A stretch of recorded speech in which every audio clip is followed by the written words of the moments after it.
માસી હા મારે અળદિયા બનાવ બનાવી દેવું તમારા ગામમાં બહુ વખાણ કરે બધા. અરે ઈ તો બહુ કરે, હું જ બનાવું છું દીકરા. કેટલા બનાવવા છે? આપણે 100 કિલો અળદિયા બનાવે છે. 100 કિલો બનાવવા છે ને એટલે લખવા માંડાય 100 કિલો અડદનો લોટ લે.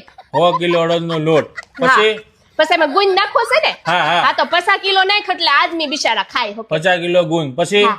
અને કાજુ બદામ નાખવા છે? હા હા આ તો સળિયાતા નાખશે કાજુ બદામ તો 150 કિલો લેખશે, પછી તો આપણે આઘા પાછા કરી નાખશું. થઈ રહે ને? અરે વધી ભયો 150 કિલો કાજુ 150 કિલો બદામ પછી હા. અને ટોપરું નાખવું છે નહીં ટોપરું નહીં. કે હુઈઠનો પાવડર તો જો હે હો. હા હા હા આ તો હુઈઠનો પાવડર લઈ 150 કિલો છે. ભાઈ આવીને મળદિયા તો ભાવે હારા. હા તો 150 કિલો ઊંટનો પાવડર પછી હા અને ઘી આપણે ક્યાં દેહનું મંગાવશો કણી વાળું? હા તો ઈ કેટલું હા, મંગાવવાનું? તો ઘી બધુંય થઈને બધું ભેગું કરીને દીકરા એટલે 300 કિલો મંગાઈ લેશે બેટા. 300 કિલો થઈ રહે? હા 300. અરે ભયો તો ક્યારે આવું માસી? કાલ આવશે, કાલ બનાવી દઈશ. હારા બનશે ને?